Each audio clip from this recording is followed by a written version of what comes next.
God is good all the time, all the time. God is so good.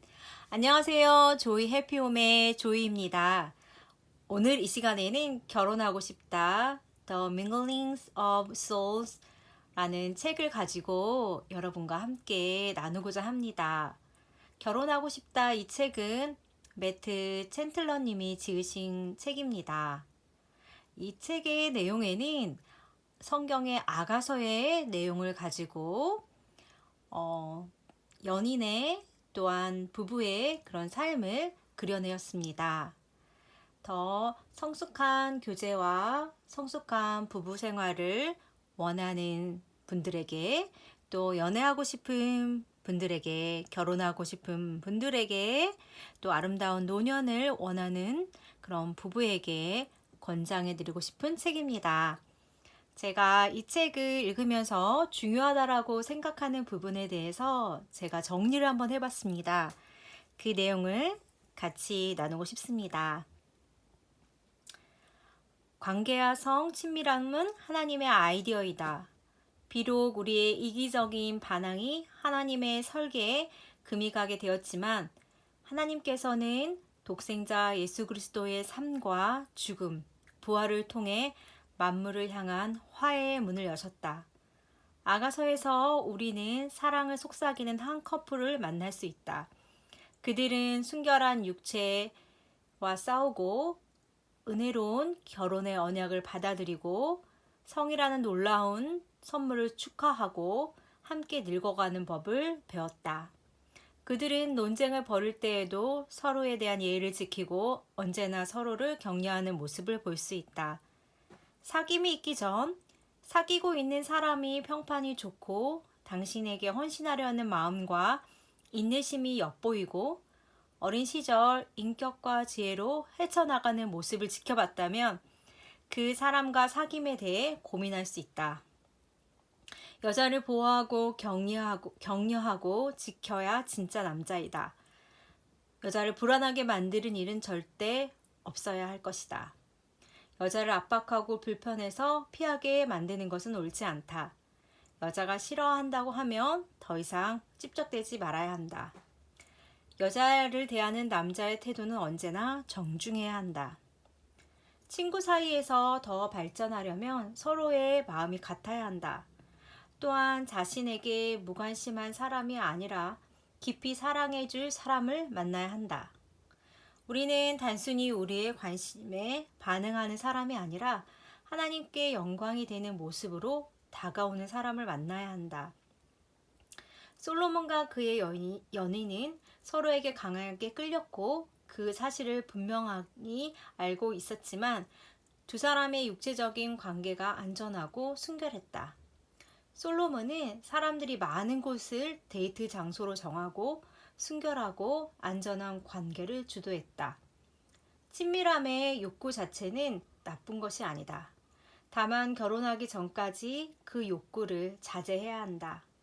성을 창조하신 하나님의 뜻은 성을 즐기지 못하게 막는 것이 아니라 온전히 즐길 수 있도록 이끄시는 것이다. 그러니 유혹의 자리에 가지 않도록 조심해야 한다. 연애의 기간은 서로를 존중하고 아끼며 서로를 알기 위해 많은 시간을 투자하고 서로를 보살피는 시간이다. 서로를 알아가고 서로를 이해하기 위해 대화가 필요하다.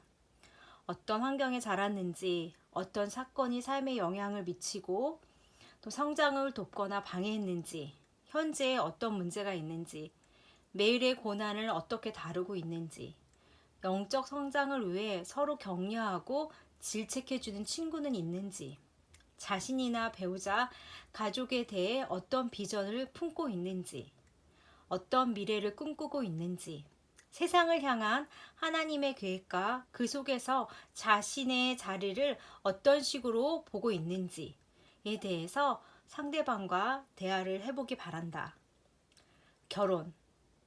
남녀의 결혼은 신부인 교회를 향한 하나님의 사랑의 그림자이다. 부부가 서로에게 결혼 서약을 하는 것은 하나님이 두 사람을 단순한 로맨틱한 사랑으로 부르신 것이 아니라 특별한 종류의 사랑, 즉 끝까지 변함없는 사랑으로 부르셨기 때문이다. 남자는 리더십과 희생을 약속한다. 여자는 신뢰와 존경을 약속한다. 결혼은 계약이 아니라 언약 관계이다. 계약처럼 뭐든 50대 50.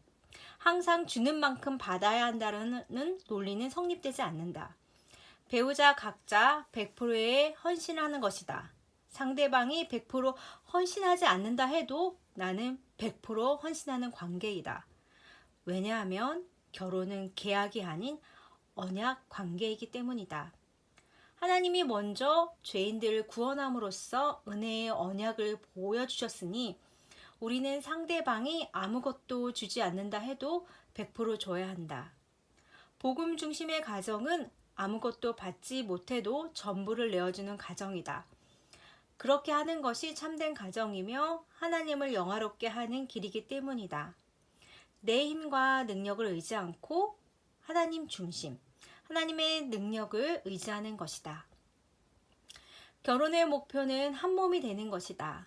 결혼식 날까지 육체적인 관계를 참으면 기대감이 최고로 달한다. 가벼운 긴장감과 함께 말할 수 없는 흥분을 느낀다. 오랫동안 기다리는 것이 드디어 허락되었다.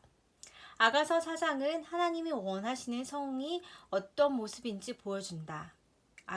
아가서의 성은 서두르지 않으며 로맨틱하며 부드럽고 열정적이며 거룩하고 상호적이다. 내 사랑, 너는 어여쁘고도 어여쁘다. 너울 속에 있는 내 눈이 비둘기 같고 내 머리털은 길르앗 산 기슭에 누운 염소떼 같구나. 솔로몬은 여인의 아름다움을 응시하고 눈부터 입, 뺨, 목까지 천천히 그녀를 칭찬한다. 부부 갈등 시 절대 하지 말아야 할 것은 배우자에게 성급하게 반응하지 마라. 배우자에게 손찌검하지 마라. 사석에서는 물론 남들 앞에서 더욱 배우자에게 창피해주지 마라. 절대 아이들 앞에서 싸우지 마라. 배우자의 부모나 가족을 들먹이지 마라. 지나간 일을 또다시 끄집어 내지 말고 현재의 문제만 다루라. 이기려 하지 마라. 소리를 지르거나 말로 배우자를 깎아내지 마라. 상대방을 통제하기 위해 육체적인 친밀감을 보류하거나 성을 이용하지 말라. 갈등 해결을 미루지 말라. 성령에 따라 살면 서로를 사랑하고 자신의 죄를 인정하며 우리가 용서받은 대로 서로를 용서할 수 있게 된다.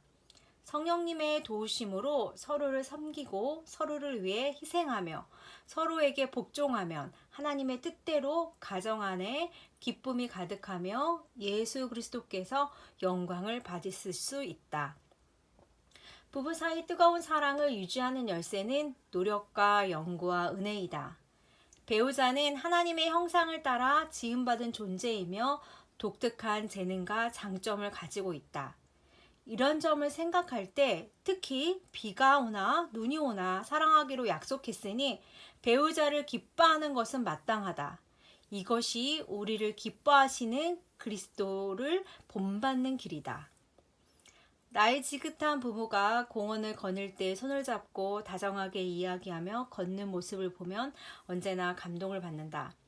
할아버지가 할머니를 위해 문을 열어주거나 할머니가 차에서 내리는 것을 도와주고 할머니는 할아버지 입 주변에 묻은 음식물을 닦아주고 할아버지를 사랑하고 귀히 여기는 할머니. 그토록 오랜 세월을 함께 살아도 여전히 서로를 향한 열정으로 타오르는 노부부. 이런 모습은 언제나 감동이다.